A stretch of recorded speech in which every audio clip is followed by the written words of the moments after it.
মুসলমান ইমামদার, তুমি ষড়যন্ত্র করছো ইমাম সাহেব আর রাখবা না, কারণ সুদের বিরুদ্ধে কয়, আর তুমি তো সুদ খাইতে খাইতে পেট তোমার আগে আগে যায়। কোরআন সুন্নাহর কথা চলতেছে, আমারটা বন্ধ করে কেন? উনি কি আউযুবিল্লাহ বিসমিল্লাহ শুদ্ধ করে পড়তে পারবে? কেন তাকে এত গুরুত্ব দেওয়া হলো? সে গুরুত্বপূর্ণ ব্যক্তি, ঠিক আছে, এই জায়গায় গুরুত্বপূর্ণ নয়। আপনি মন্ত্রী, ঠিক আছে, মসজিদের মেম্বারে বসার মতো যোগ্যতা আপনার নাই। কাফেরদের দুষ্টু দুষ্টু বাচ্চাদেরকে কাফেররা লেলিয়ে দিল, যাও এটা পাগল, পাথর মারো। ছোট ছোট ছেলেরা চতুর্দিকে দিকে আমার নবীর দিকে পাথর মারতেছে। পাথরে আমার রাসূল এদিকে হাত দেন, এদিকে হাত দেন, কুলান না, পাথরে এসে পড়তেছে চতুর্দিক থেকে। কান ফেটে যায়, মাথা ফেটে যায়, শরীরটা রক্তে রঞ্জিত হয়ে যায়, সারা শরীরে রক্ত আর রক্ত। শরীরের রক্ত মোবারক বেয়ে বেয়ে পড়তে পড়তে জুতা মোবারক পায়ের সঙ্গে আটকে গেছে, ফিক্সড হয়ে গেছে। আমার রাসূল শুধু অনুরোধ করে বলেন, তোমাকে মারিস না, আমি পাগল না, পাগল না। একটা কাফির দিন কবুল করে নাই। এরপর আমার রাসূল কি দমে গিয়েছিলেন নাকি? আমার বয়ানে একটা মানুষ যদি হেদায়েত না হয়, এটা আমার ব্যর্থতা নয়। দিনের আওয়াজ চলবে না বন্ধ হবে? চলতে থাকবে, চলতে থাকবে, চলতে থাকবে। এক সময় ইসলামের রাজ কায়েম হয়ে যাবে। আমার রাসূল খুঁড়িয়ে খুঁড়িয়ে হাঁটতে হাঁটতে তায়েফের প্রান্তরে এক পাহাড়ের কাছে গিয়ে বসলেন। আল্লাহর কাছে হাত বাড়ায় দিয়েছেন, পরবর্তীকার আপনি সাক্ষী রে আল্লাহ, ওরা বলেছে আমি পাগল, আপনি তো জানেন আমি পাগল না। নবীজির প্রথম খাদেম হযরত যায়েদ রাদিয়াল্লাহু তাআলা আনহু নবীজির সঙ্গে ছিলেন। ফেরেশতা এসে গেছে, পয়গম্বর আপনি বলেন, যদি একবার বলেন এই তায়েফ উল্টাইয়া দেওয়া হবে। মক্কার মধ্যে বলতে গেলে সৌদি আরবের মধ্যে তায়েফ অন্যতম সুন্দর জায়গা। এখন মুসলমান ইমানদার আল্লাহর গোলাম, নবীজি ডাক দিয়ে বললেন, না না, এই জমিন উল্টান লাগবে না। যদি উল্টায় দাও, আমি কার কাছে গিয়া দাওয়াত দেব? আমার রাসূলের আদর্শ, এটার সাথে কোনো তুলনাই হয় না, হতেই পারে না। মুসলমান ইমানদার থামা যাবে না, ইসলাম নিয়ে আগায় যাইতে হবে। আমার রাসূল সাল্লাল্লাহু আলাইহি ওয়াসাল্লাম ইসলামের জন্য যেই কষ্ট করলেন, মেহনত করলেন, আমার রাসূলের তুলনা আমার রাসূল। আল্লাহ ডাক দিয়ে বলেন, পয়গম্বর আপনার রব ওদের ষড়যন্ত্র চক্রান্ত নস্যাৎ করে দেয়নি। وَأَرْسَلَ عَلَيْهِمْ طَيْرًا أَبَابِيلَ।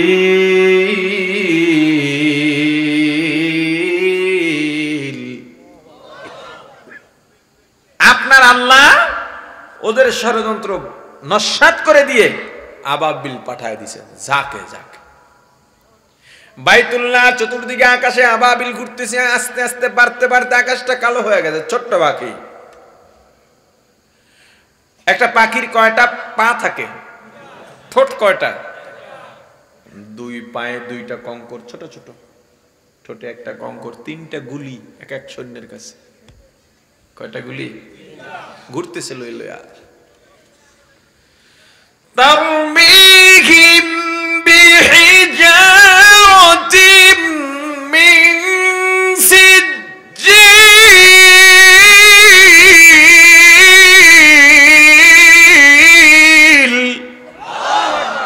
পাথরগুলা ছুটছে, আল্লাহ বলেন দে ছাইরা দে।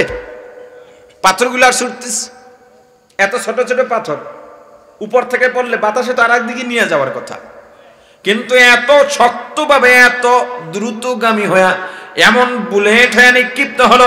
হাতির মতো প্রাণী, হাতি যেখানে পড়ে সেখান থেকে ছিটকে যায় না, যেখানে পড়ে ওখান থেকে উল্টা দিক থেকে পাথরগুলো বেদ হয়ে যায়, মুহূর্তের মধ্যে সব হাতিগুলো শুয়ে গেল। ক্ষমতা কার? ওই আল্লাহ আছেন না নাই? না ঘুমায় রয়েছেন? ভয় কর ওই আল্লাহরে, ভয় কর। আমার দিকে তাক করবি গুলি, ওটা কোন সময় যে ঘুরে নিজের ফ্যাটে ঢুকবো টের হইতা না। আমি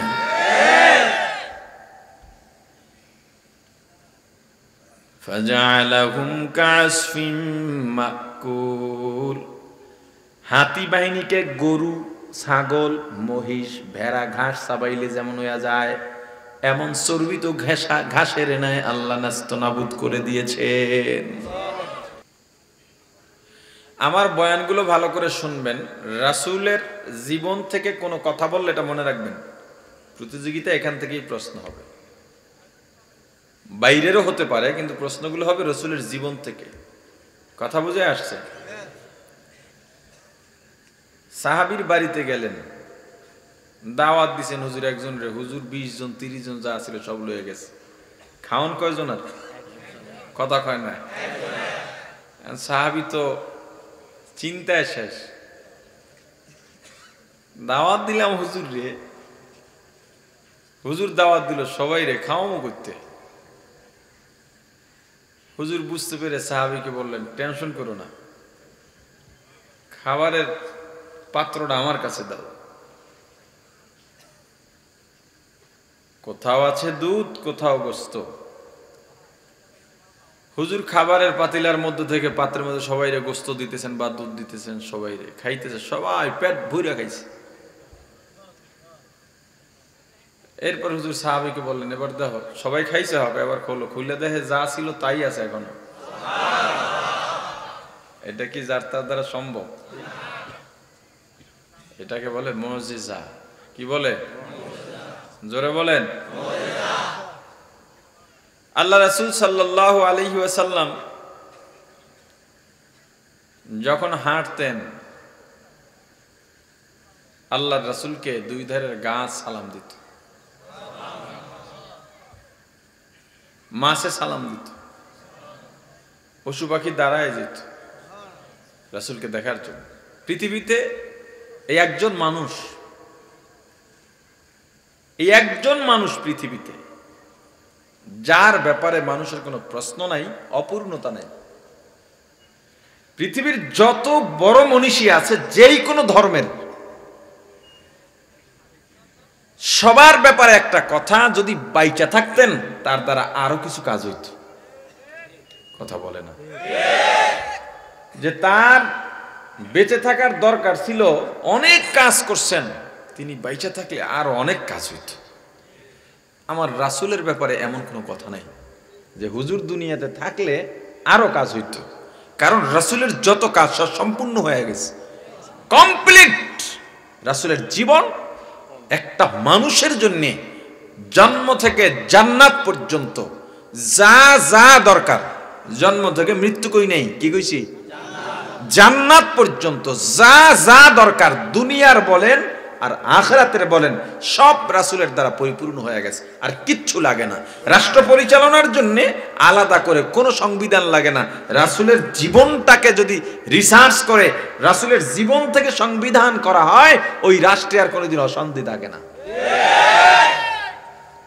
যে ক্ষেত্রে যাবেন, যেই সেক্টরে যাবেন, রাসূলের জীবনের পরিপূর্ণ জীবন, মানুষের জন্য যা যা দরকার রাসূলের জীবন থেকে নেওয়া যাবে। এটা পৃথিবীর আর কারো ক্ষেত্রে আপনি বলতে পারবেন না।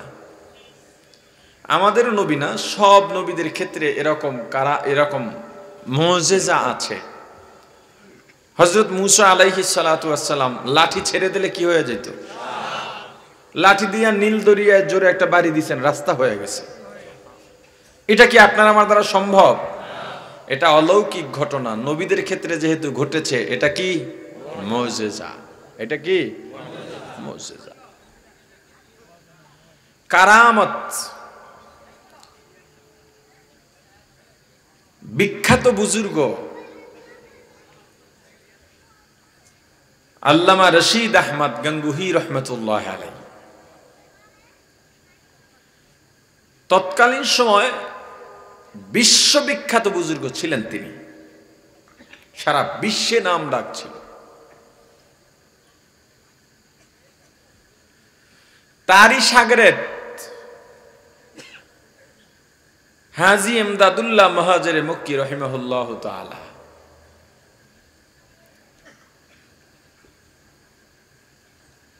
ব্রিটিশ উপমহাদেশ স্বাধীনতা আন্দোলনের সময়, ব্রিটিশ খেদাও আন্দোলনে হাকিমুল উম্মত মুজাদ্দিদে মিল্লাত আল্লামা আশরাফ আলী থানভী রাহিমাহুল্লাহ তাআলার যেই দরবার আছে, বাড়ি আছে, ওখানে দুঃখিত গঙ্গুহি রহমাতুল্লাহ আলাই হাজী ইমদাদুল্লাহ মুহাজিরে মক্কির শাগরেদ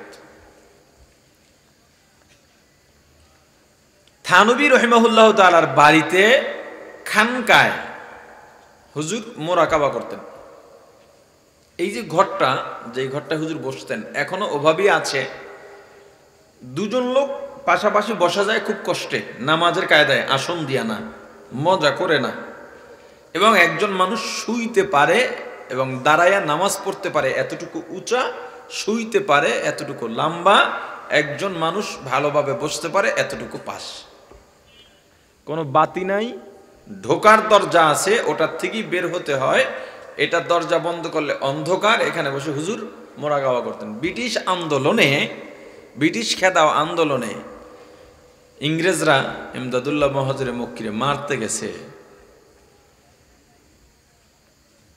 জন্ম মৃত্যুর মালিক কে?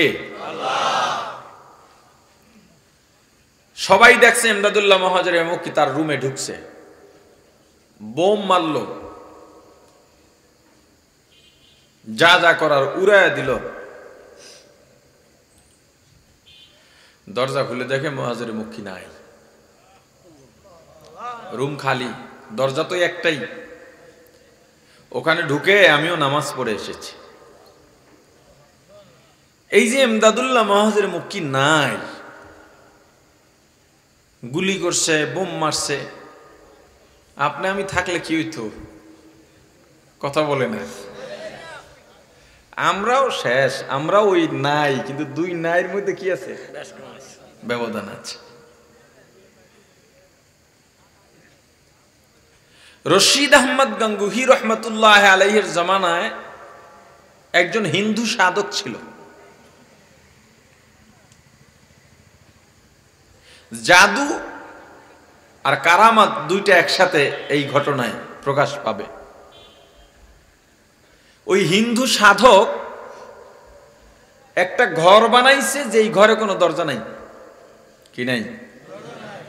ছোট্ট একটা ছিদ্র। এটা কারামত, কোরআন হাদিস না। এটা কি? আমার দেশে বহু মানুষ বের হয়ে গেছে, নামাজের নিয়ম কানুন জানে না, হুজুরদের থেকে কোরআন হাদিস চায়। চাওয়াটা দোষের না, চাওয়া ভালো, উদ্দেশ্য খারাপ।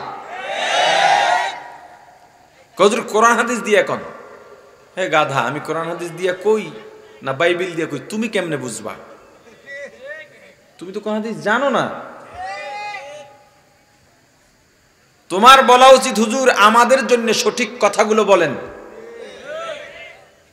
পূর্ববর্তী আকাবির বা বুজুর্গদের ঘটনা আমাদের জন্য নসিহত, আমাদের জন্য শিক্ষণীয় বিষয়।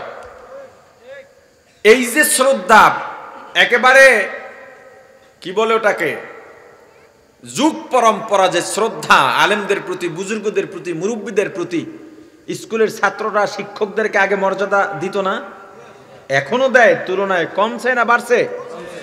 এই যে এদের বয়সী যারা আছে এখানে, এদের জীবনে কেউ শুনছে স্কুলের ছাত্র শিক্ষকের গায়ে হাত দিছে? এখন দেয় না? কথা বলে না কেন?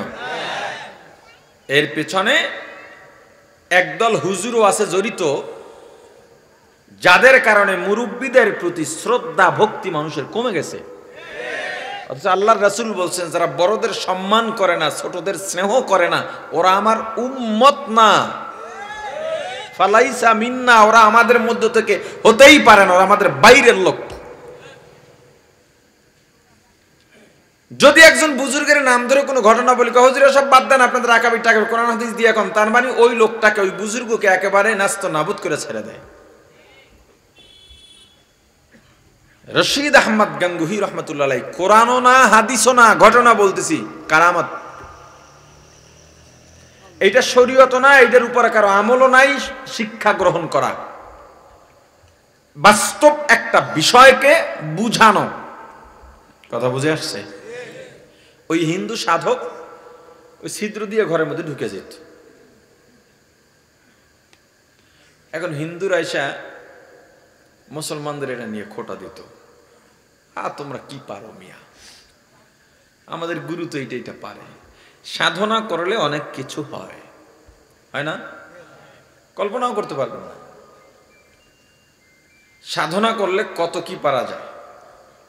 এক হুজুরকে দেখছি, এক হুজুরকে ফুটবল হাতের মধ্যে নিয়ে এমনি যে ধরছে, ঘুরতে আছে আঙ্গুলের উপরে, এটাও সাধনার ফল। কথা বলে না হুজুর, সে ফুটবল ধরছে ঘুরতেছে, এটাও একটা সাধনার ফল। এটা সাধনা ছাড়া হবে না। সাধনা করলে অনেক কিছু হয়। সাধনার পরে যেটা হয় ভালো না মন্দ, ওইটা আমার বলার উদ্দেশ্য না। আমি বলছি অনেক কিছু সম্ভব সাধনার মাধ্যমে। এদেশে যারা মেম্বার, চেয়ারম্যান, এমপি, মন্ত্রী হচ্ছে, এদের মধ্যে সবাই কি উচ্চশিক্ষিত? সাধনা করতে করতে, সাধনাটা কোন পর্যায়ে করছে সেটা পরের ব্যাপার।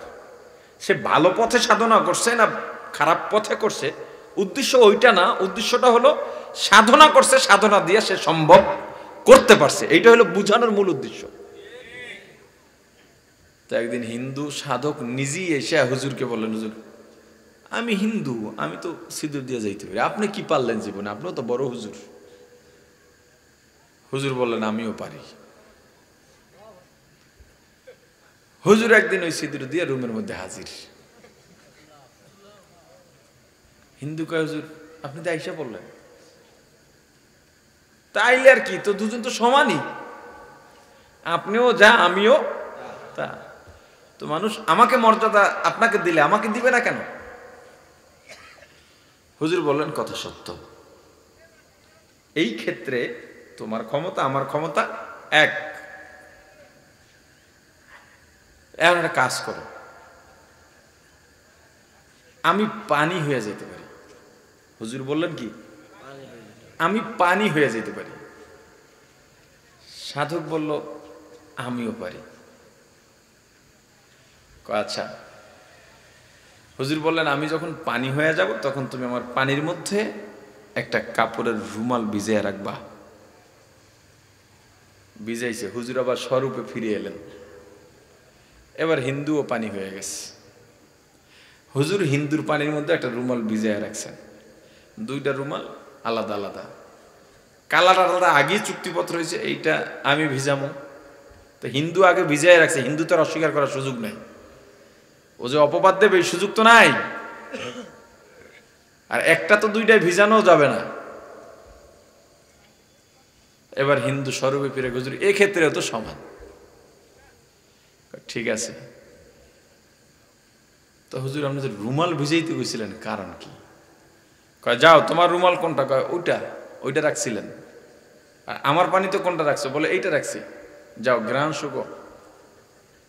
গঙ্গুহি রহমতুল্লাহ আলাইহির রুমাল যখন ঘ্রাণ শুকলো, এত সুঘ্রাণ পৃথিবীতে কোনোদিন সাধকে পায় নাই। এবার তোমারটা শুকো, শুকতে গিয়ে সাথে সাথে বমি। কজুর এমন অবস্থা কেন? ব্যবধান এখানে, কারামাত আর জাদু। এটা আল্লাহর পক্ষ থেকে, এটা সত্য, এটা ইবলিসের পক্ষ থেকে, এটা ধোঁকা, এটা মিথ্যা। আমাদের দেশে বহু সাধক আছে, শাহ আলী মাজারে গেলে পাবেন, শাহজালাল মাজারে গেলে পাবেন, গোলাপ শাহ মাজারে গেলে পাবেন। এরকম অভাব নাই, যত মাজার আছে এই মাজারগুলোতে থাকে। এদেরকে দেখলেও ভয় লাগে, কি জানি নজর দিয়েই জানি আমার ইমান ধ্বংস করে দেয়, এমন একটা ভয়ঙ্কর রূপে এরা থাকে। বড় বড় দানার মালা বানাইয়া গলায় হাতে সব জায়গায়, কি একটা অন্য স্টাইল। না আছে গোসল, না আছে ঢিলাকুলু, গন্ধে দাঁড়ে যাওয়া যায় না। আবার কিছু মানুষ এদের কাছে দিয়ে পানি পড়াও আনতে যায়।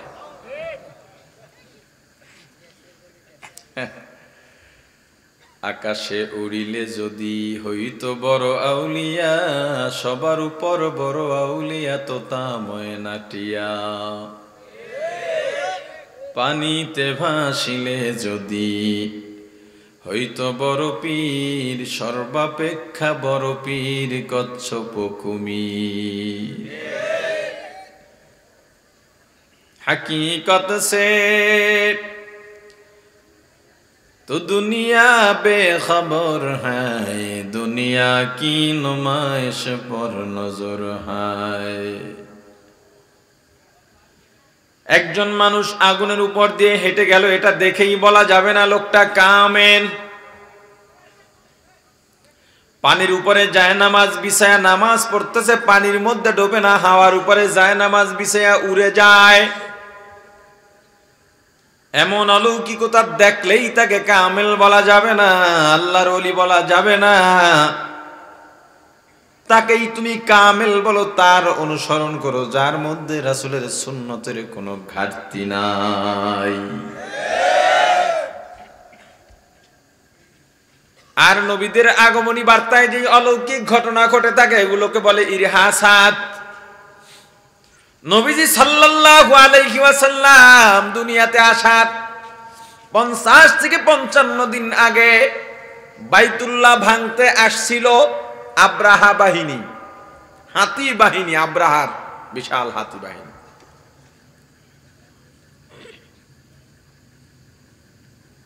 আব্রাহা কোত্থেকে জন্ম নিল?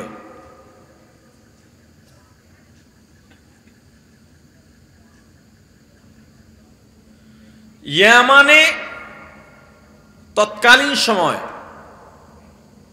তাদের গোত্র নিয়ে ঝামেলা ছিল, ইহুদি আর খ্রিস্টান।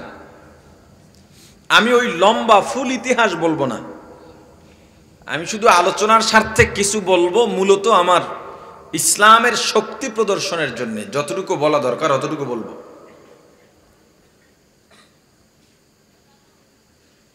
আবিসিনিয়ায় খ্রিস্টানদেরকে মেরে ফেলা হলো ঝাঁকে ঝাঁকে। সেই যুদ্ধ থামাতে বা নেতৃত্ব দিয়ে সেখানে যুদ্ধ পরবর্তী ক্ষেত্রে একটা সময় আব্রাহার কাছে আবিসিনিয়ার ক্ষমতা আসে। তৎকালীন সময় ইয়ামানের ক্ষমতা নেয় আব্রাহা।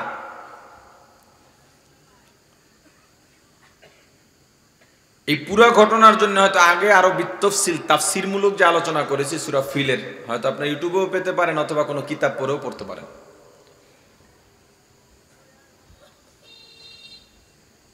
আব্রাহা যখন ইয়ামানের ক্ষমতা দখল করে, আব্রাহা লক্ষ্য করে দেখল ইয়ামানের উপর দিয়া প্রতি বছর হাজার হাজার মানুষ হজের মৌসুমে মক্কায় যায় ব্যবসা করতে। হজও করে আসে, ব্যবসাও করে আসে।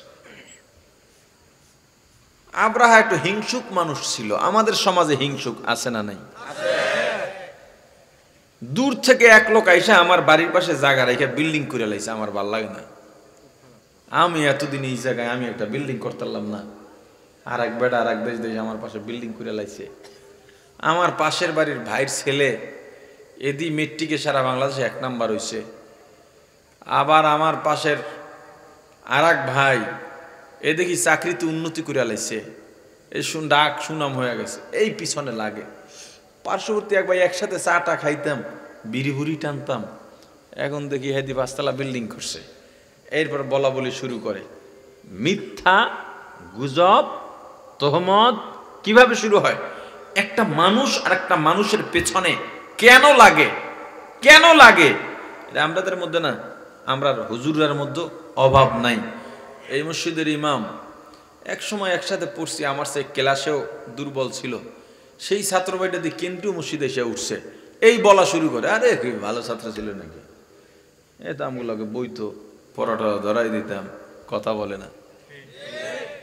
এই চাহিদা, এই যে ভিতরের ব্যথা সবার মধ্যে আছে। যদি কেউ বলে আমার মধ্যে নাই, সে মিথ্যাবাদী। সবার মধ্যে আছে, যে দমাইয়া রাখতে পারে সে মানুষ। কয় আমার মধ্যে অহংকার নাই, তুমি মিথ্যাবাদী।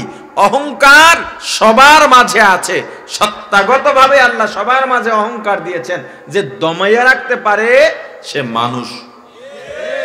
হিংসা সবার মাঝে আছে, কেউ যদি বলে আমার হিংসা নাই, ও মিথ্যুক। যে দমাইয়া রাখতে পারে সে মানুষ, যে দমাইতে পারে না ও কুকুরের মতো মানুষ করে। এগুলো আমার মনে হয় 100-তে 101% জাহান্নামে যাবে নিঃসন্দেহে।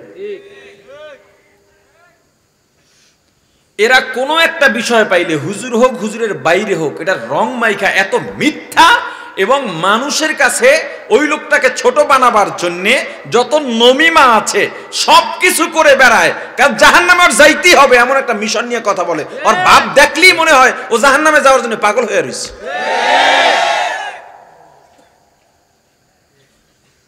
আশ্চর্য। এরকম কিছু বিষয়, যেমন মনে করেন, স্পষ্ট করে বলি, মিজানুর রহমান আজহারী যখন কথা বললেন, মানুষের কথায় ভুল হতে পারে কিনা, এটা নিয়ে তার বিরোধী কিছু ইউটিউবাররা এমন ভাবে তাকে ছোট করে করে ভিডিও বানাইছে, ভুলের কারণে মিজান আজহারী আল্লাহর কাছে মাপ পাইতে পারে, কিন্তু যে ভিডিওটা বানাইলো ওর মাপ পাওয়ার দেরি আছে। হাফিজুর রহমান সিদ্দিক সাহেব এহসান নিয়ে বক্তব্য দিচ্ছেন, মানুষের বক্তব্যে কথায় ভুল হতেই পারে। ইউটিউবাররা যেভাবে ভিডিও বানাইছে, আল্লাহর ফয়সালা আর কোন সময় শুনবেন? এরা ফয়সালা দিয়ে দিয়েছে এবারে জাহান্নামী। হাফিজ সাহেব আল্লাহর কাছে ক্ষমা চাইয়া যদি ভুলই হয় সে মাপ পাইয়া যাইতে পারেন, কিন্তু যারা ভিডিও বানাইছে এগুলোর মাপ পাইতে দেরি আছে। হিংসা ছেড়ে দাও, ছাড়তে পারবা না, ভিতরে আছে হিংসা, দমাও, হিংসাটা দমাও। তোমার কি মিশন, কি কাজ?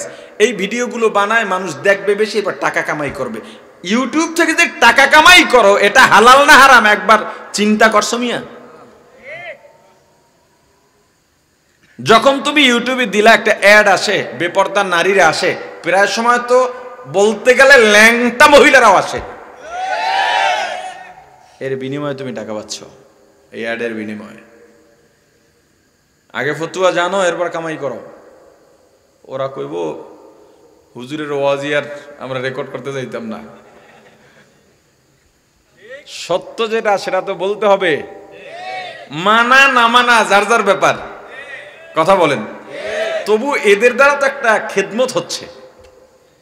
এই অনলাইন জগতে ওলামায়ে কেরামের বয়ানগুলোর মাধ্যমে অনেক মানুষ সঠিক তথ্য তো পাচ্ছেন, ওদের দ্বারা হচ্ছে কি? ওরা করছেটা কি?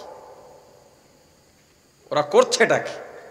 এবার থাম্বনেইল যেটা বানায়, ওখানে বড় বড় হুজুরদের ছবি শুধু মাথা রাইখা অন্যান্য কি ছবি, আমাকে বড় মিয়ার ছবিতে একটা দেখলাম, একটা থাম্বনেইল দিয়েছে ইউটিউবার, পরিচিত ইউটিউবার, তার শুধু মাথাটা আছে, অন্যের একজন শরীর শার্ট প্যান্ট পরা এটার সাথে মিলাইয়া দিছে। কত বড় অন্যায় এটা জানো তুমি? কত বড় গুনাহ এটা জানো? ছবি বিকৃত করা, মানুষের রূপ বিকৃত করা। আল্লাহ আমাকে এই রূপ দিছেন, আমি কালো হই, সাদা হই, ধলা হই, বেটে হই, কাটো হই, লম্বা হই, মোটা হই, চিকন হই, এই রূপটা আমাকে আল্লাহ দিছেন। এই তার পরিবর্তন তুমি ঘটাও, কোথায় পেয়েছো? আল্লাহকে ভয় করো, গুনাহকে গুনাহ মনে করে গুনাহকে ভয় করো। এই যে হিংসা আব্রাহার, ওগুলো সব আব্রাহার দোসর। আব্রাহার একটু হিংসুক ছিল, একটু না, বিশাল বড় হিংসুক। আমার ইয়ামানের উপর দিয়া মক্কায় গিয়ে ব্যবসা করে মক্কার মানুষের টেহা দিয়েই মানুষে, এটা আমি মাইনে নিতে পারবো না, তো দাও ব্যারিকেড দাও।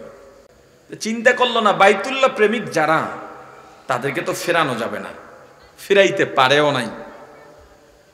চিন্তা করছিল এই সুযোগে সবাই ইয়ামানে ব্যবসায় আসবে, কারণ ইয়ামানও ব্যবসার জন্য একটা বড় মাধ্যম ছিল। এরপরে আব্রাহা ঘোষণা দিল, আগামী বছর থেকে আর বাইতুল্লাহ তোমরা হজ করতে যাবা না। জীর্ণ শীর্ণ একটা কাবা, আগের সেই কাবা, রাসূল দুনিয়াতে আসার আগের কাবা। হয়তো তখন বিল্ডিংও হয় নাই, পাথর দিয়া ওয়ালও করা হয় নাই, হয়তো ছাপরা ছিল, বা ওই সময়ের যেভাবে ছিল মাটির ঘরও ছিল ওই সময়, হয়তো ওইভাবে করা হয়েছে, বা পাথর একটার উপর একটা থেকে। পুরান ঘর এখনো আছে, এক সাহাবীর ঘর এখনো ওইভাবেই আছে, আমি দেখে আসছিলাম, নামটা ভুলে গেছি। পাথরের উপর পাথর দিয়ে তারা একটার উপর একটা বসান, সমান করে বসায় বসায় বসায় বসে ওয়ালের মতো করতে, অথবা খাজুর পাতা দিয়া, খাজুর গাছের পাতা দিয়া, খাজুর গাছ দিয়া এভাবে ঘর করতেন। সেইভাবে ছিল, হয়তো খেজুর পাতার কাবা ছিল। এই জীর্ণ শীর্ণ কাবায় আর তোমরা কেউ যাবে না, আমি ইয়ামানে বিশাল আয়তনের গির্জা বানাবো, এই গির্জায় তোমরা আসবে। ইয়ামানের রাজধানী সানা, সানায় বিশাল গির্জা বানালেন, সুদর্শন দেখার মতো। ঘোষণা দেওয়া হলো আগামী বছর এই গির্জায় তাওয়াফ হবে, তোমরা সবাই এখানে আসবে, ব্যবসাও এখানে করবে, ওই কাবায় যাওয়ার দরকার নাই। আমি যা পরিকল্পনা করি এটা কি খাটবে? শেষ পর্যন্ত চলবে? সবচেয়ে বড় পরিকল্পনা কার? ওয়ামাকারু ওয়ামাকারাল্লাহ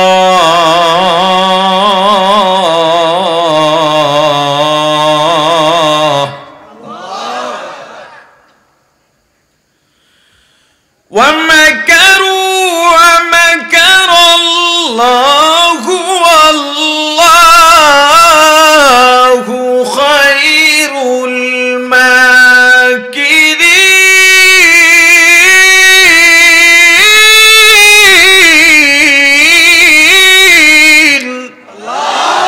তাদের রত্তুদারি বরকামাল আনতা রব্বি আনতা হাসবি জুল জালাল, ক্ষমতাকার আল্লাহ। তুমি ষড়যন্ত্র করছো বাইতুল্লাহ মানুষকে যাইতে দিবা না, আল্লাহ তোমার পরিকল্পনা ষড়যন্ত্র সব ভেসে দিয়ে তোমার গির্জাই উৎখাত করে দিছেন। শুনবেন কেমনে দিছেন? মজার এক ঘটনা। মুসলমান ইমামদার, তুমি ষড়যন্ত্র করছো ইমাম সাহেব আর রাখবা না, কারণ সুদের বিরুদ্ধে কয়, আর তুমি তো সুদ খাইতে খাইতে পেট তোমার আগে আগে যায়। তুমি ষড়যন্ত্র করছো এলাকায় হুজুরের বিরুদ্ধে, খালি কমু কি দোষ তো পায় না, হুজুরে ফাগরি বিন্দা নামাজ পড়ে না, ওর যে লঙ্গি ঠিক থাকে না হইলে এর খবর নাই। তুমি ষড়যন্ত্র করছো ইমামের চাকরি রাখবা না, আল্লাহ তোমার ষড়যন্ত্র সব পরিকল্পনা ভাসাইয়া দিয়া, আল্লাহর পরিকল্পনা এই ইমাম মরণ পর্যন্ত এই জায়গায় থাকবে। আপনাকে ইমামের লোক খাইতে গেলে আমার কই না, কেউ কিছু কর সুযোগই পায় নাই। বয়ানে বসার কথা 9টায় আসছি, 10:30টায় আইসে ডাইরেক্ট এখানে আসছি, কেউ কিছু করে না। মুসলমান ইমামদার, গির্জা বানানো শেষ, মনে করেন আগামীকালকে উদ্বোধন হবে, নর্তকী টর্তকী নিয়ে আসবে উদ্বোধন করার জন্যে। দেখেন নাই এখন তো প্রায় মানুষ, বাংলাদেশে প্রায় 1 কোটি মানুষ ফেসবুক ব্যবহার করে। সোশ্যাল মিডিয়ায় সিনেমা উদ্বোধন করছে মিলাদ মাহফিল দিয়ে।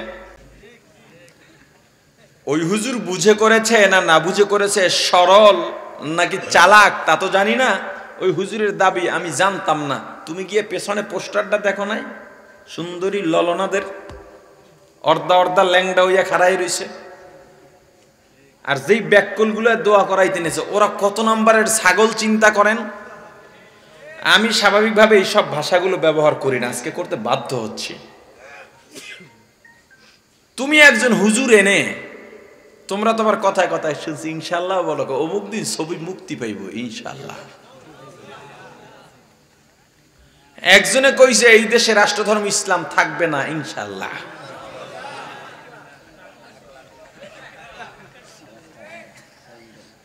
মূর্খতা এত নিম্নগামী হয়েছে, মূর্খ তো মূর্খ, সীমা ছাড়া মূর্খ।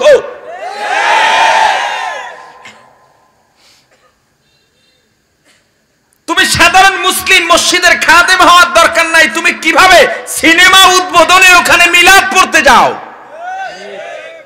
লোভ সামলাও, 2 টাকা পাইলেই মিলাদে দৌড় দেয়। এই মসজিদের হুজুর মুয়াজ্জিন যারা আছেন সাবধান, খালি দৌড় করে, 20 টাকা পায় দৌড় দেয়। রিজিকের মালিক কে? আওয়াজ দিয়া বলেন রিজিকের মালিক কে? আচ্ছা হুজুররা করবেই বা কি বলেন? বেতন দেন 3 টাকা, সয়াবিন তেল গতবার খাইছি 100 টাকায়, এবার প্রায় 200 টাকা। ইমামের বেতনটা তো 2 টাকাও বাড়ান নাই। হ্যাঁ, ওই হুজুর বাধ্য হইয়া মিলাতে যায়, হারাম না হালাল দেখে কোন সময়, এই ফতুয়াই খোঁজারও চিন্তা করে না, যদি হারাম হয়ে যায় তাহলে তো ভেজাল, খা আগে। ইমামের বেতন কমপক্ষে 20,000 দিতে হবে। আমাকে হুজুরা একটু নরম মানুষ, শক্ত না, আমার মতো একটু তেরা হইলে পারতো। 20,000 বেতন দেবেন, না হয় চাকরি ছাড়লাম। আর একজন হুজুর আসবে, আগের হুজুর গেছে কেন, 20,000 চাইছে, আমার 21,000 দিলে থাকমু, নাইলে জামু। আর একজন আনবে, আরো 1,000 বাড়াইবো, ওই কমিটি বাধ্য হইয়া ওই মুসল্লিরা ওই 20,000 দিয়ে হেরে ফাউদরি আনবো। মাতবর যত বড়ই হোক, নামাজের ইমামতিতে খাড়াইলে তো হাফ প্যান্ট ঠিক থাকবে না। কিন্তু আমগো হুজুরকে মধ্যেই তো ভেজাল, ওই হুজুর করে বাঁচাই আবার ফাঁসাই, কি করবো, উপায় নাই তো, বাঁচানো লাগে ফাঁসানো লাগে। আমি চাকরি ছাড়ছি, আর এক হুজুর এসে কয় কি 20,000 ভাই, ইমামতির টাকায় বরকত আছে। এরা বোঝে না, এরা লোভী হয়ে গেছে, আমারে 5,000 দিয়েন, দরকার হলে জুতাও পলিশ করাইয়েন।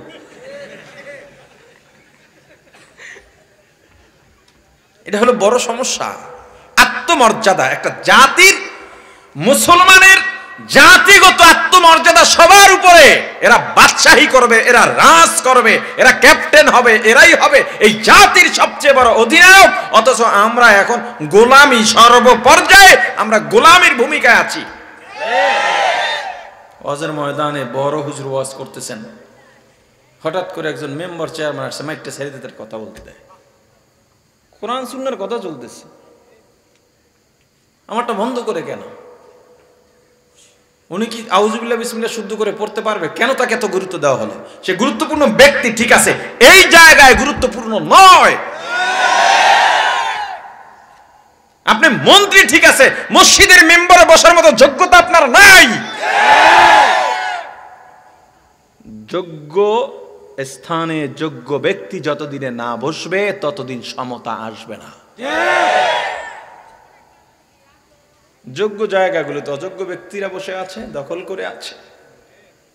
বেতন বাড়ায় দেবেন হুজুরদের, মেয়ে নিজের পকেট থেকে তো দেন না, সবাই মিলে দিবেন। আপনার সংসারে কত খরচ হয় আপনি জানেন না? অনেক কষ্ট পাই বিষয়টা ভাবলে। এই এলাকায় কোরবানির সময় কোনো ইমাম সাহেব, কোনো হুজুর ছুরি নিয়ে নামবেন না।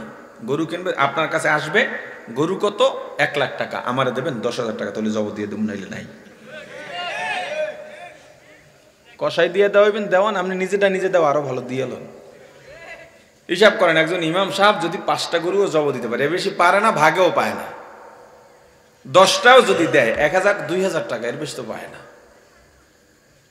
এর বেশি পায় না, 200 টাকা। মসজিদের কমিটির সিদ্ধান্ত জানায় দেওয়া দরকার। এবার আমাদের ইমাম সাহেব এই মহল্লার সব গরু আমার ইমাম সাহেব জব দেবে, মুয়াজ্জিন মিলে প্রত্যেক গরু প্রতি কমপক্ষে 5,000 টাকা দিতে হবে। না পারেন 1,000 টাকা সিলেক্ট করেন মিয়া। 10 লাখ টাকা, 1 লাখ টাকা, 2 লাখ টাকা দিয়ে গরু কিনে হুজুরে 50 টাকা 200 টাকা ধরায় দেয়, লজ্জা টাকা উচিত আপনার। আর গরু জব দিয়ে টাকা চাইয়া নেওয়াই মাসআলা। জব দিয়ে টাকা চাইয়া নেবেন, আমার টাকা দেন, জব দেওয়ার আগে টেহা লইবেন মিয়া। গরু যখন শুয়ে থাকবে, জিব্বা বাইর করে দিয়েছে, ছুরি আমনের হাতে, টেহা লন, ছুরি চলবে। কথার কথা বললাম ভাই, কম দুঃখে তো আর বলি নাই, হ্যাঁ, দুঃখে বলি নাই। ওলামায়ে কেরামের টাকা দরকার। ওলামায়ে কেরাম আর্থিকভাবে যত সচ্ছল হবে এই সমাজ তত শুদ্ধ হবে।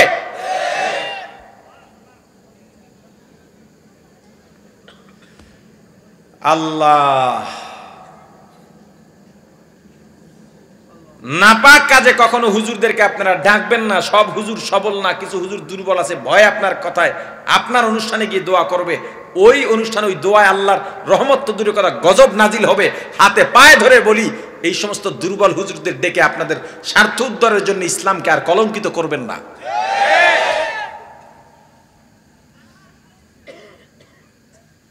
আপনি ইসলামের বিরুদ্ধে এত বড় বক্তব্য দিয়ে, এই দেশে এত বড় উস্কানি দিয়ে আপনি আবার মসজিদের মেম্বারে গিয়ে কেন বসলেন? আপনি বাইতুল মুকাররমে কথা বলেন, যান ওখানে ক্ষমতা দেখান। একটা গ্রামের মসজিদে গিয়ে ইমাম সাহেব এদেরকে পাশে বসাইয়া আবার হুজুরদের বিরুদ্ধেই কথা বলতেছেন।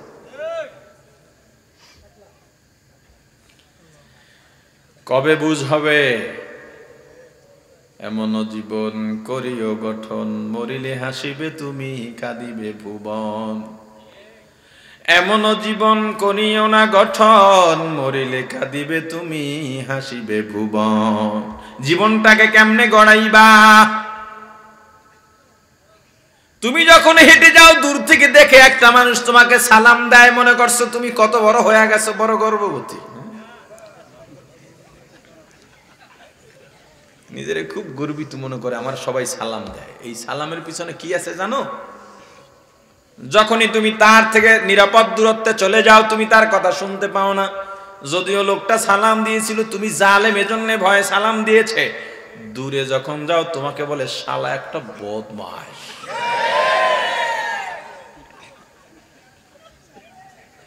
ভাই বাস্তব কথা বলতেছি, জানা কথা বলতেছি, দেখা কথা বলতেছি। ভালো যদি না লাগে সামনে আর দাওয়াত দিয়েন না, একেবারে সহজ সলিউশন।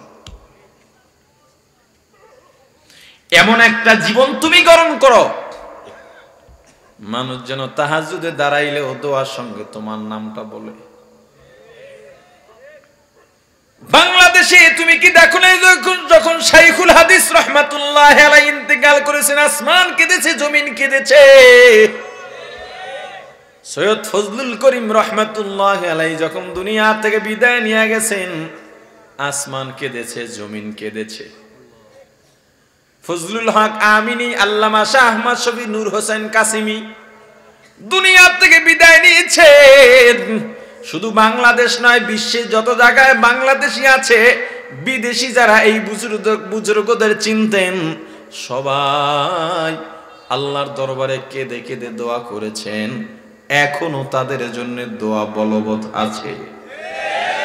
আর তুমি কেমন জীবন গড়াইলা?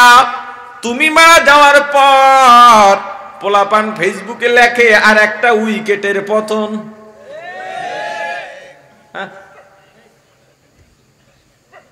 আহারে জীবন, তুমি মারা যাওয়ার পর, দুদিন আগে গতকালকে এক এলাকার থেকে লোকজন আসছে মাহফিল নিতে। তো হুজুর অমুক মাঠটা এখন বড় হয়ে গেছে, ঈদগাহ মাঠ। দোকানপাট সব উড়ে দিয়েছে। বলেন কি, ওখানে তো কোটি কোটি টাকা ইনকাম, শুধু দোকানের ভাড়া দিয়ে ঈদগাহ মসজিদে। কোনো টাকা নাই, সব খাইয়া লইয়ে শেষ। ওই যে লোকটা ছিল, হ্যাঁ মারা গেছে, টাকা দিয়ে সিনেমার প্রযোজনার টাকা কাজে লাগাইতো। মারা গেছে পর এখন সবাই হুজুর কি যে খুশি, আল্লাহ বিপদ থেকে বাঁচছে। ওরে জীবন, কি করবা এই জীবন দিয়া? কি করবা তুমি এই জীবন দিয়া? কি সার্থকতা আছে তোমার এই জীবনের? কোন সার্থকতা নাই। আফসোস, তোমার ইন্তেকালের পর মানুষজন খুশি হয়, আর কারো ইন্তেকালের পর মানুষজন কাঁদে। জীবনটাকে সুন্দরভাবে গড়াও, এমন ভাবে গড়াও না যাতে মানুষ তোমার থেকে আল্লাহর কাছে পানা চায়। এমন জীবন করিও গঠন, মরিলে হাসিবে তুমি কাঁদিবে ভুবন। দেওয়ান বাগি মারা গেছে না বাচ্চা রয়েছে? মুসলমান মারা গেলে আমরা কি বলি? জোরে সবাই ইন্না লিল্লাহি ওয়া ইন্না ইলাইহি রাজিউন।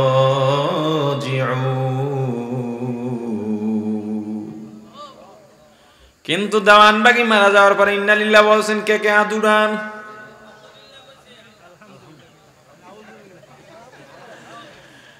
দেওয়ানবাগি মারা যাওয়ার পর শুধু বাংলাদেশ নয়, তার আকীদা সম্পর্কে যারা জানে সারা পৃথিবীতে আলহামদুলিল্লাহ জিকিরের বন্যা বয়ে গেছে। আরে জীবন কি হবে এই জীবন দিয়া? কি হবে? কি হবে? আব্রাহা বড় লোভ, বড় কি বলোটাকে হিংসুক ছিল। লোভও আছে, অন্যগুলাও আছে। আলোচনার সাথে হিংসাটা, এই সিফতটা আলোচনা হিংসার কারণে, এজন্য এখানে হিংসাটা। আমাদের মাঝে হিংসা আছে না নাই? কি করতে হবে? দমাতে হবে। কি করতে হবে? দমাতে হবে।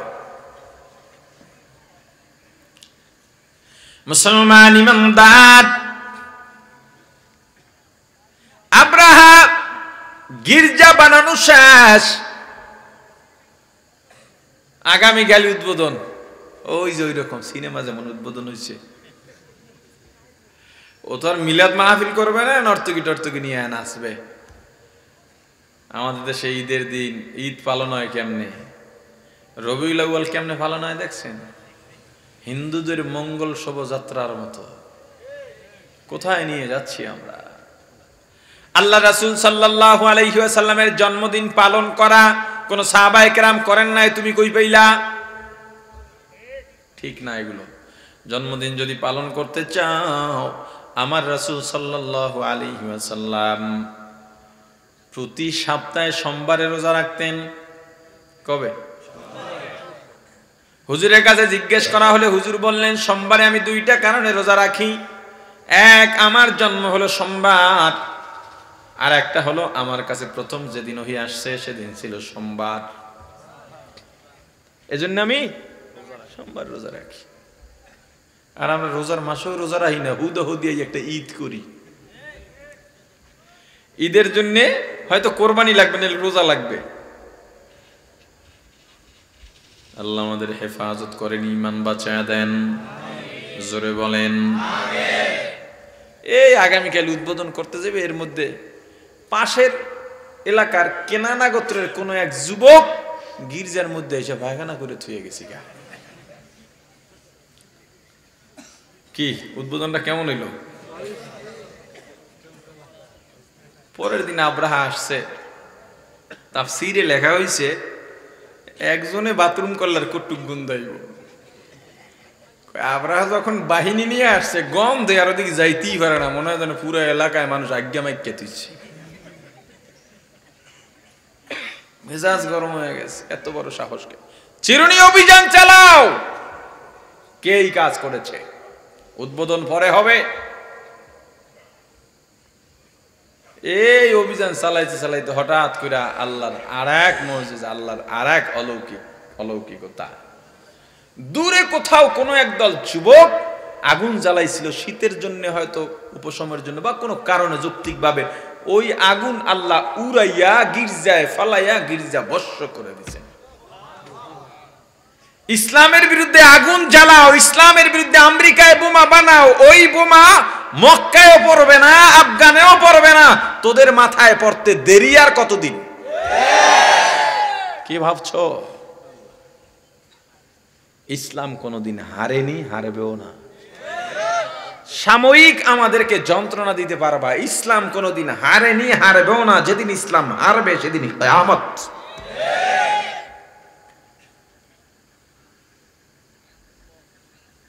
আব্রাহার মেজাজ গরম, ঘোষণা দিল এই বাইতুল্লাহ তারাই পড়াইছে, তারাই বাইতুল্লাহ মল ত্যাগ করছে। কোন কোন সূত্রে এদের সম্পর্ক কুরাইশ বংশের সঙ্গে। অতএব কুরাইশদের সবচেয়ে বড় জায়গা বাইতুল্লাহ আমরা ভাঙলাম, চূর্ণ বিচূর্ণ করে দেব। হাতির শক্তি কি কম না বেশি? সিদ্ধান্ত নিছে বাইতুল্লাহ ভাঙা লাইব, ওর বাপের বাড়ি তো ভাঙা লাইব।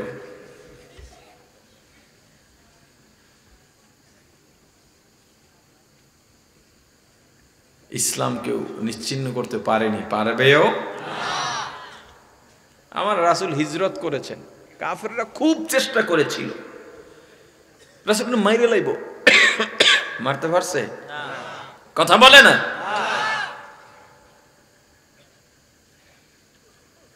এত সহজ না। আল্লাহ আছেন না নাই? আল্লাহ আছেন না নাই? মুসলমান ইমানদার, আব্রাহা সিদ্ধান্ত নিয়ে নিল, জানায় দিল বাইতুল্লাহ ধ্বংস করে ফেলবে। তৎকালীন বাইতুল্লাহর মুতাওয়াল্লি কুরাইশদের নেতা সর্দার ছিলেন নবীজির দাদা আব্দুল মুত্তালিব। আব্রাহা বাহিনী, হাতি বাহিনী নিয়ে রওনা দিছে বাইতুল্লাহ ভাঙার জন্যে। পথিমধ্যে যত মন্দির পাইছে, ছোট ছোট মন্দির, ওগুলো ভাঙা চুরা যাইতেছে। ওর নামটা ভুলে গেলাম।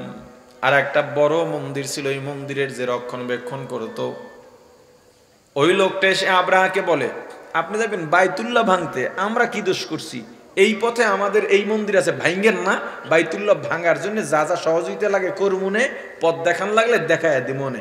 ওই যে বাংলাদেশের স্বাধীনতা যুদ্ধের সময় যেগুলো বাংলাদেশিদেরকে আটকায় দেওয়ার জন্য পাকিস্তানি করে সহযোগিতা করছিল, সিস্টেম ওইটা। আবার বর্তমানেও নাই, কথা কয় না। আমার কিছু কইেন না, আমার কিছু করেন না, আমি সহযোগিতা যা লাগে আমার নাম টাম প্রকাশ করেন না, আমি ভিতর থেকে করবো। ওরে কাঁচা মুনাফিক, আদি ও আসল মুনাফিক।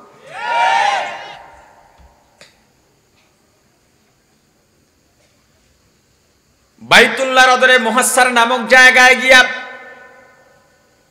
আব্রাহা তাবু গাড়ে বিশ্রামের জন্য খবর পাঠায়, যাও আমরা যুদ্ধের জন্য আসছি। বাইতুল্লাহর মুতাওয়াল্লি কুরাইশদের সরদার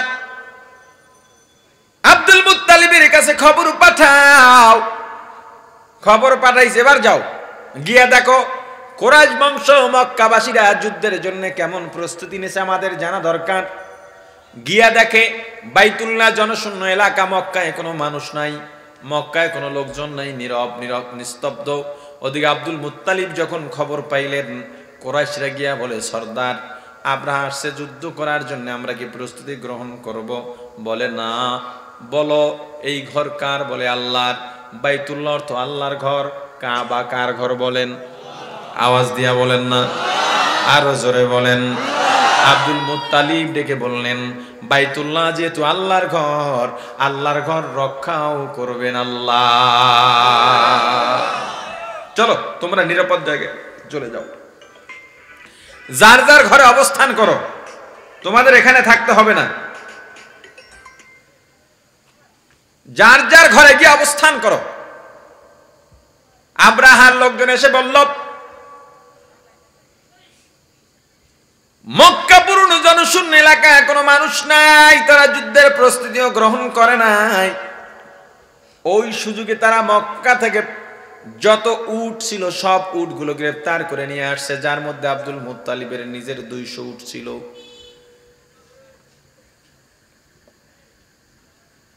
এবার আব্দুল মুত্তালিবকে ডেকে আনা। আব্দুল মুত্তালিব আসতেছেন, নবীজির দাদা কুরাইশদের সর্দার মুহাসসার নামক তাঁবুর মধ্যে ঢুকতেছেন। বেড়া না, কথা কয় না। কিছু মানুষ আছে দেখলেই মনে যায় বেড়া একটা বেড়া নেতা, ভাব অন্যরকম। নবীজির বংশের সবার মধ্যে এটা ছিল, দেখলেই মনে হইতো লোকটা কোথাও না কোথাও বড় এক প্রভাবশালী। হুজুর ঢুকতেছেন, আব্রাহার হাফ প্যান্ট গরম, এদিকে চেয়ার সেরে খারাপ হয়ে গেছি গা। হুজুরের দাদা ঢুকতেছেন, চেয়ার ছেড়ে দাঁড়িয়ে গেছে। আব্দুল মুত্তালিবকে স্বাগতম জানালো। চেয়ারে বসে আব্রাহা পায়ের ধারে বয়ে গেছে। হুজুর বসে, হুজুরের দাদা বসে বললেন, এই আমাদের উট কেন আছে? উটগুলো ছেড়ে দাও। তার তাবুতে গিয়ে কত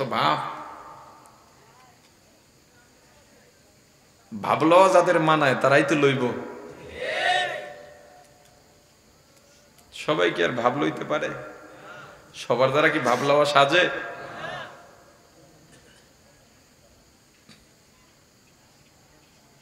আমাদেরকে ছোট করার জন্য অনেক হুজুররা ফেসবুকে লেখে, নতুন নতুন বক্তা। এখন তো ইউটিউবের মাধ্যমে বক্তা হওয়া সহজ। ক্যামেরা একটা লইয়া মসজিদে হুদা বইয়া ওয়াজ করে ছেড়ে দেয়, আর পাবলিক তো সুরের পাগল। সুর একটু ভালো হইলে আলেম না জালেম খোঁজে না, দাওয়াত দিলে কমপক্ষ হইলে 5,000 টাকা তো পাওয়া যায়, কথা কয় না। এই কামাই বা কম কিসে? এরপর লেখে, আমরা কোনো চুক্তি টুক্তি করি না। তুই চুক্তি করলে তোরে দাওয়াত দেবে রে বেটা। আমরা বেশি টাকা চাই না, তোমার কি বেশি টাকা দিয়ে নিব? এই সমস্ত হিংসা ছড়ানোর তো কোনো কারণ নাই, মানেও নাই, কথা কয় না। যার দ্বারা যে ভাব লওয়া যায় না, এটা লয় কি লিগা? নবীজির দাদা বলতেছেন, উটগুলো দিয়ে দাও। আব্রাহা বলে, আফসোস চেয়ারম্যান, আফসোস। বলে কেন? আমরা ভাবছিলাম আপনি আমাদেরকে অনুরোধ করবেন, বাইতুল্লাহ যাতে ভাঙতে না যায়। কিন্তু আপনি বাইতুল্লাহর কথা কিছুই বললেন না, বোঝা গেল বাইতুল্লাহর প্রতি আপনাদের তেমন মায়া নাই। উট চাইলেন, বাইতুল্লাহর কথা কিছু বললেন না। নবীজির দাদা ডেকে বললেন, আহাম্মক, উটের মালিক আমরা, বাইতুল্লাহর মালিক আল্লাহ। আল্লাহর ঘরে হেফাজত করবেন আল্লাহ, আমরা উটের মালিক, উট দিয়ে যাইয়া। উট দিয়ে দিচ্ছি, নবীজির দাদা গেছি, এখন খালি মাঠে গোল দেবে চিন্তা করছি। খালি মাঠে গিয়ে সবসময় গোল দেওয়া যায়? আবরাহা বাহিনী রওনা দিছে। নবীজি দুনিয়াতে আসার পর, নবুয়তি প্রাপ্তির পর, সূরাতুল ফিল আলাম তারা সূরা আল্লাহ নাজিল করে জানায় দিলেন শক্তি অর্জনের জন্য রাসূল যাতে ভয় না পান, তার সমর্থকরা যাতে ভয় না পান। ইসলামের জন্য জীবন দাও, আল্লাহ আছেন, তোমার দৌড় যতটুকু ততটুকু দিয়ে থামো, আল্লাহর মদদ সেখান থেকে শুরু। আল্লাহ পয়গম্বরকে বললেন, আলাম তারা কাইফা ফাআলা রাব্বুকা বিআসহাবিল ফিল।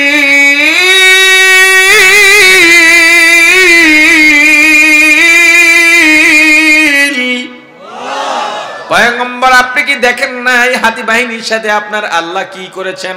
ভালো করে বুঝবেন। নবী কি দেখেছেন ঘটনাটা? দেখেছেন? কে কথা কয় না? ঘটনাটাই ঘটছে জন্মের কয়দিন আগে,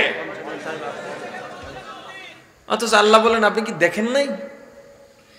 বোঝা গেল কি, কোরআনের শাব্দিক অর্থ দিয়া ফতুয়াও দেওয়া যায় না, বিচারও করা যায় না। কারণ কোরআনের দুইটা দিক আছে। কয়টা? একটা হলো শব্দ, কয়েকটা দিকের প্রধান দিক দুইটা। প্রথমত শব্দ, দ্বিতীয়ত অর্থ। শব্দ যদি না থাকে কোরআন হবে কেমনে? শব্দগুলোও তো তাৎপর্যপূর্ণ শব্দ হতে হবে। হাট্টিমা টিম তারা মাঠে পারে ডিম, তাদের খাড়া দুইটা শিং, এই শব্দের মানে কি? কথা কয় না।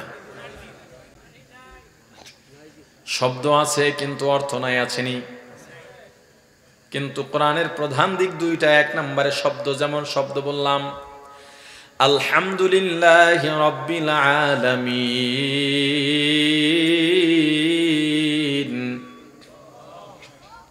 শব্দ বললাম। এখন একটা অর্থ দরকার আছে না নাই?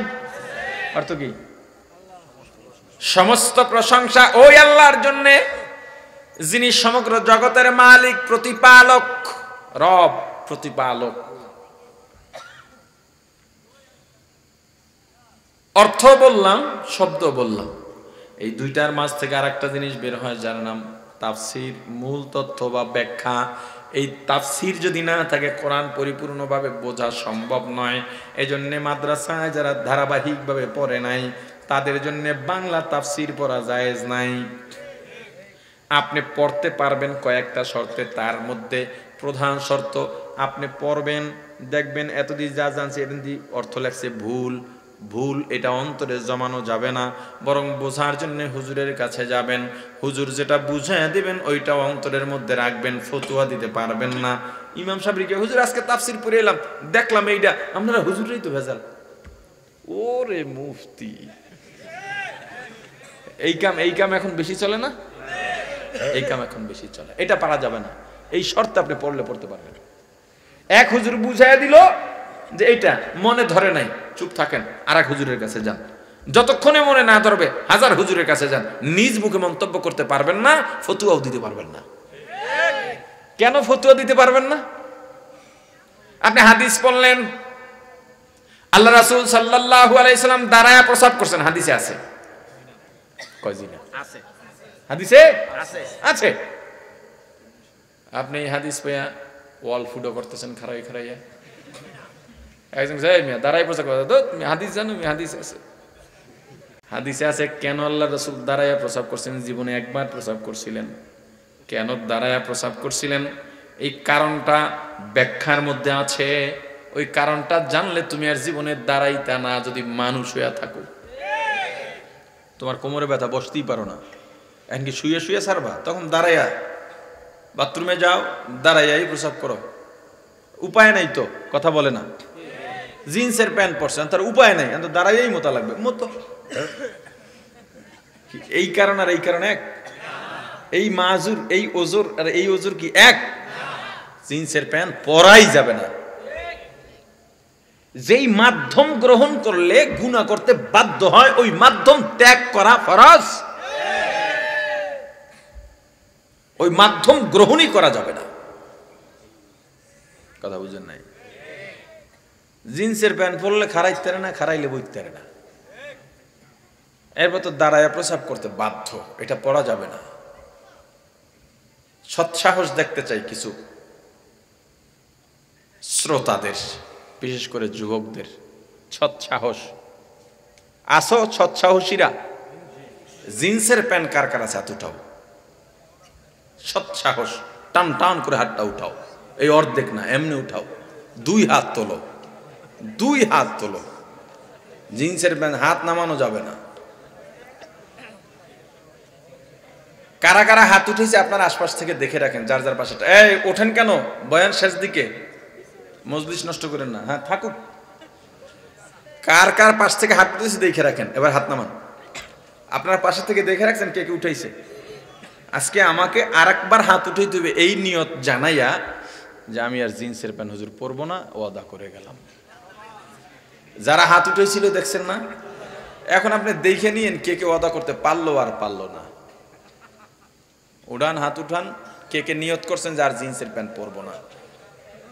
হাত অর্ধেক না, পুরা পুরা।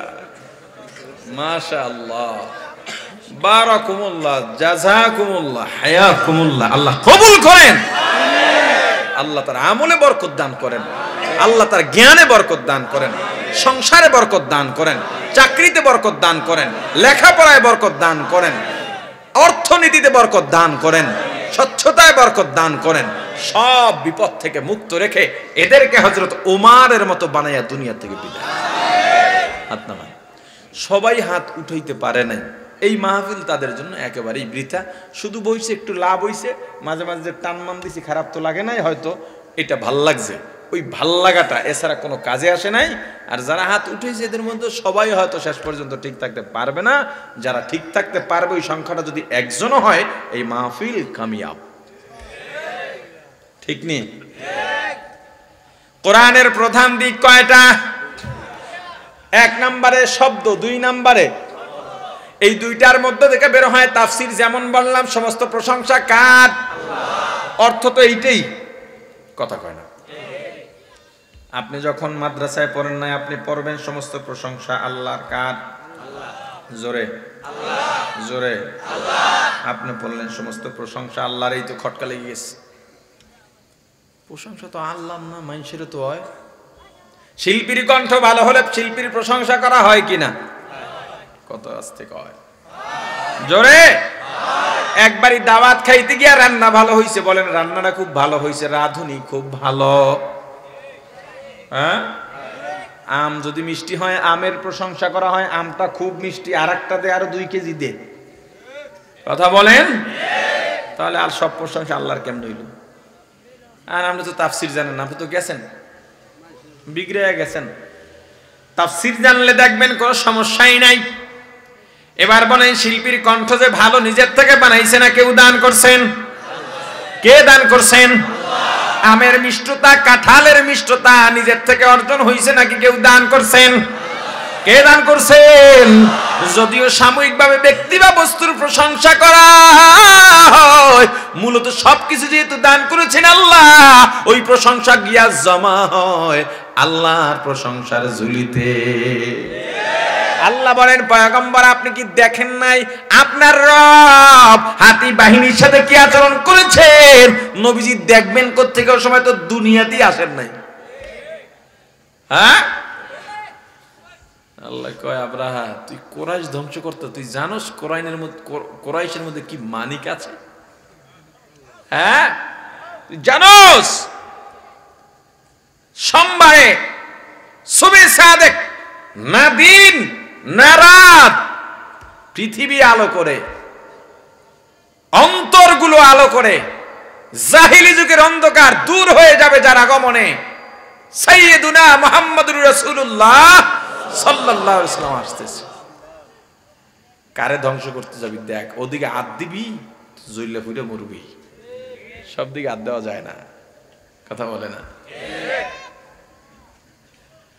আসলে এখানে দেখা দ্বারা দেখা উদ্দেশ্য নয়, শোনা উদ্দেশ্য, কথা কয় না। পয়গম্বর আপনি কি শোনেন নাই, জানেন নাই?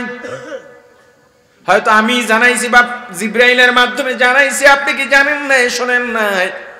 আব্রাহা যখন হাতি নিয়ে বাইতুল্লাহ ভাঙার জন্য গিয়েছিল, ওই হাতি বাহিনীর সাথে আপনার আল্লাহ, আপনার রব কি আচরণ করেছেন? অতএব ভয় নাই, দিনের দাওয়াত দিতে থাকেন,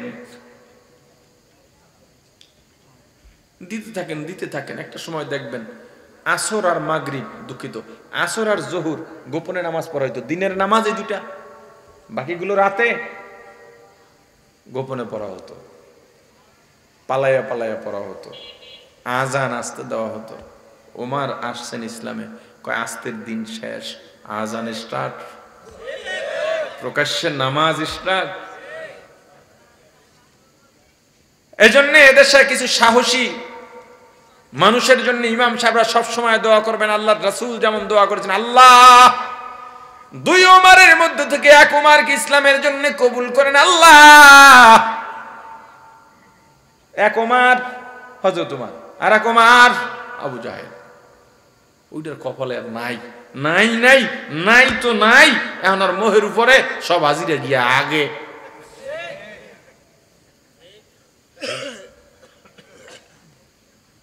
আল্লাহ রাসূল দোয়া করছেন, পরের দিনই কাম করতে গেছে। দোয়া করেন বেশি বেশি, যে ওমরি মেজাজের কিছু মানুষ চাই দিনের জন্য। আপনাদের নারায়ণগঞ্জের শামীম ওসমানের মতো কিছু মানুষ ইসলামের জন্য দরকার। দোয়া করেন বেশি বেশি বেটার লেগে, যে আল্লাহ বেটার ইসলামের লেগে কবুল করেন।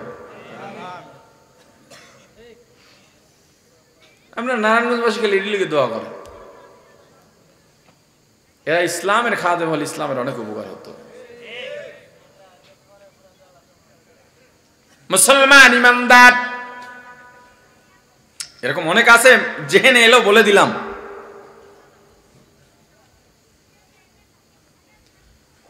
পয়গম্বরকে আল্লাহ বলতেছেন, পয়গম্বর আপনার ভয় নাই, চিন্তা নাই, তবে আপনাদের দুর্বল হওয়ার কারণ নাই। শামীম ওসমান কেন এরকম হাজারটা শামীম ওসমান যদি ইসলামের নাও আসে, ইসলামের বিন্দু পরিমাণ ক্ষতি হবে না। আমাদের কেউরে লাগবে না, আল্লাহ আছেন, কথা বলে না, আল্লাহ আছেন। আলম ইয়াজআল কাইদাহুম ফি তাদলিল।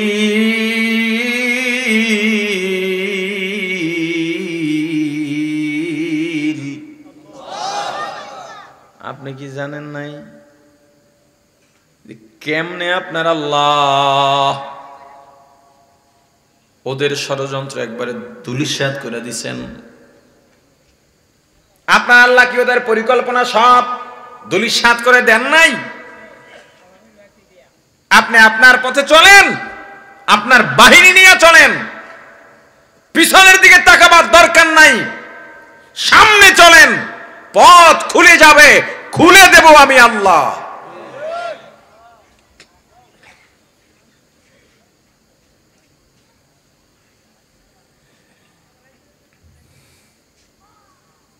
নবীজির জীবন, আহা,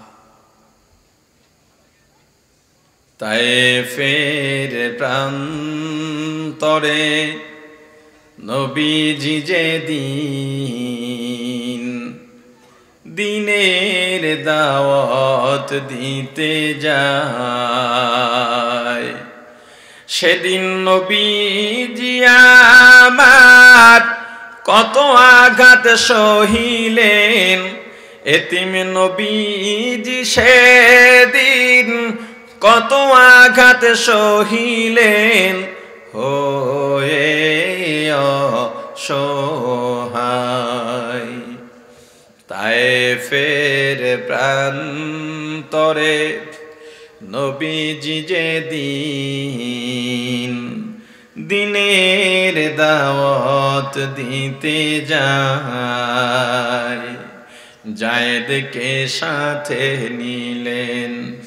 3টে দিন দাওয়াত দিলেন, একটা কাফের দিন করলো না কবুল। বরং পাগল বলিয়া দিল তাড়াইয়া, পাগল বলিয়া দিল তাড়াইয়া। চিনল না ওই দুর্ভাগার দল আল্লাহরই রাসূল, চিনল না ওই দুর্ভাগার দল আল্লাহরই রাসূল। তায়েফের ময়দানে যখন নবীজি যান, কাফেরদের দুষ্ট দুষ্ট বাচ্চাদেরকে কাফেররা লেলিয়ে দিল, যাও এটা পাগল, পাথর মারো।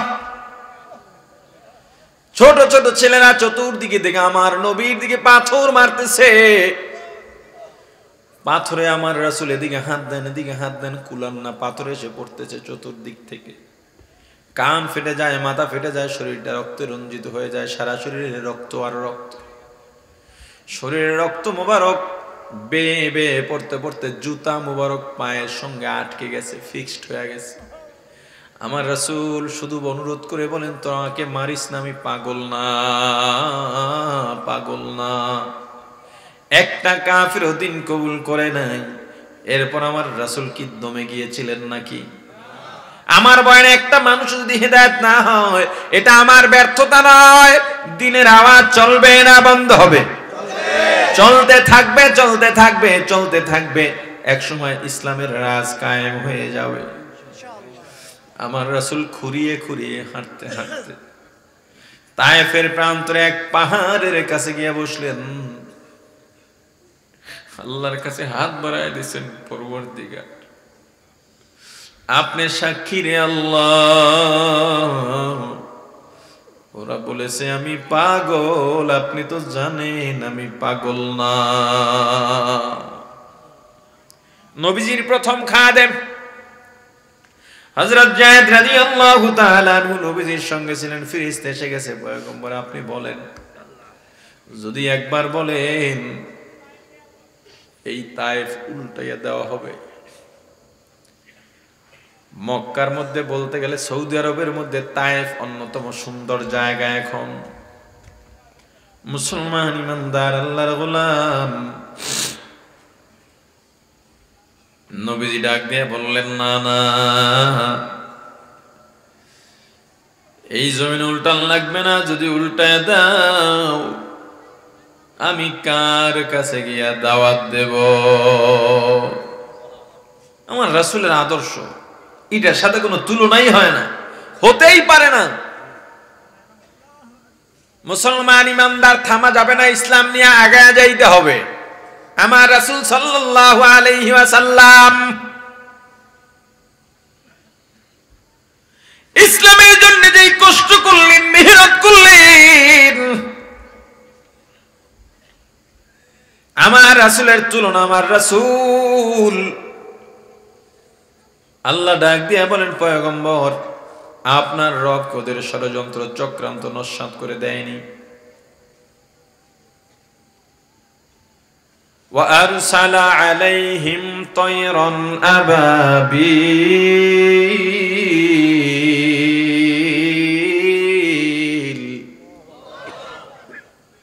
আপনার আল্লাহ ওদের ষড়যন্ত্র নস্যাৎ করে দিয়ে আবাবিল পাঠায় দিয়েছেন, যাকে যাকে। বাইতুল্লাহ চতুর্দিকে আকাশে আবাবিল ঘুরতেছে, আস্তে আস্তে বাড়তে বাড়তে আকাশটা কালো হয়ে গেছে। ছোট্ট পাখি, একটা পাখির কয়টা পা থাকে? ঠোঁট কয়টা? 2 পায়ে 2টা কঙ্কর, ছোট ছোট, ঠোঁটে একটা কঙ্কর, 3টা গুলি এক এক সৈন্যের কাছে। কয়টা গুলি? ঘুরতেছে লই লইয়া। তারমিহিম বিহিজারাতিম মিন সিজ্জিল।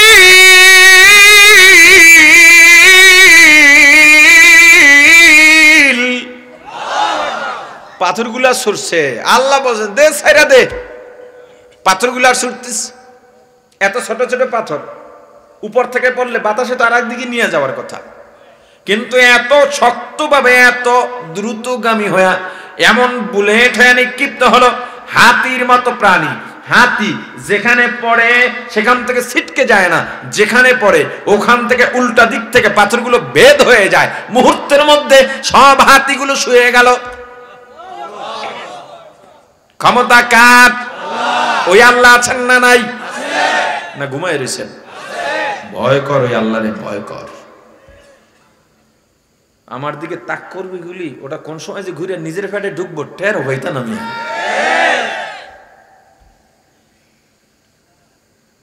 ফাজআলাহুম কাসফিম মাকুল। হাতি বাহিনীকে গরু, ছাগল, মহিষ, ভেড়া ঘাস চাবাইলে যেমন হইয়া যায়, এমন চর্বিত ঘাসের নাই আল্লাহ নাস্তানাবুদ করে দিয়েছেন। অতএব পয়গম্বর আগায়া যান। হে ইসলামের সৈনিকেরা, ভয় পাও না, চিন্তা করো না। আজ তোমার বিপদ, কাল বিপদ থাকবে না। অপেক্ষা করো, ধৈর্য ধরো, সুশৃঙ্খল ভাবে ইসলাম নিয়ে এগিয়ে যাও। হয়তো কোন এক ভিন্নরূপী আবাবিল তোমাদের জন্য আল্লাহ পাঠাবেন। ইসলামকে আল্লাহ বিজয় করবেন, ভয় নাই, চিন্তা নাই। আল্লাহ ইসলামের পথে আমাদেরকে অটল শক্ত মজবুত থাকার তৌফিক দান করেন, বলেন আমিন। আর জোরে বলেন আমিন। যতটুকু আলোচনা করেছি, আলোচনায় যত ভুল আমার পক্ষ থেকে, যত ভালো আল্লাহর পক্ষ থেকে, আমার ভুলগুলো শুধরে আল্লাহর ভালোগুলো গ্রহণ করার তৌফিক দান। এখন প্রতিযোগিতা হবে, এরপরে পুরস্কার বিতরণী হবে, এরপরে দোয়া হবে। থাকবো শেষ পর্যন্ত। কোনো মাদ্রাসার ছাত্র প্রতিযোগিতায় অংশগ্রহণ করতে পারবে না, কোনো আলেম প্রতিযোগিতায় অংশগ্রহণ করতে পারবে না। স্কুল কলেজ সাধারণ, স্কুল কলেজের ছাত্র, সাধারণ যুবক যারা আছো তারা অংশগ্রহণ করতে পারবা। আজকে প্রমাণ হবে। আমার তো ভয় হচ্ছে আমি 10টা পুরস্কার দিতে পারবো কিনা শেষ পর্যন্ত। মাদ্রাসার হুজুরদের বাইরে এমন পুরস্কার রাসূল সম্পর্কে জানে না। আমি বলেছিলাম সব বইগুলো সিরাতের বই, রাসূলের জীবন সম্পর্কিত বই। হয়তো তারা পান নাই বা খুব দ্রুত সময় হয়েছে, তো সামনে থেকে হবে ইনশাআল্লাহ। 1-2টা বই সিরাত সম্পর্কিত আছে। রাসূলের জীবনী কিনবেন ভালো লাইব্রেরির, ওই সোলেমানি খাবনামা লাইব্রেরি থেকে কিনবেন না, ভালো ভালো লাইব্রেরি থেকে রাসূলের জীবনী যদি সম্ভব হয় বড় বড় ভলিউম আছে, সিরাত বিশ্বকোষ, এগুলো কিনবেন আপনারা, এগুলো পড়বেন। উঠতেছেন কেন? আপনারা কজন উঠলেন? আমার একটু বইলা যান, তাহলে আমিও যাই। আমি এখানে বয়ান শেষ করে এখন লক্ষ্মীপুর যাব, কালকে সকাল 10টায় সেখানে বয়ান। এজন্য একটু মাগরিবের পরে শুইছি, একটু ঘুমাই, 9টায় বয়ান, এসে উঠে যাবো না। ঘুম তো উঠে দেরি হয়েছে, দেখে আসতে দেরি হয়েছে। এগুলো আমাদের জীবন। আপনারা তো কত সমালোচনা করেন, করতে পারেন, ওইটা শুনতে শুনতে অভ্যাস হয়ে গেছে। আমি মানুষের কই বললো ঝগড়া যদি না পারো ফেসবুকে এসে আমার বিরুদ্ধে লিখে জাল মিটাইও।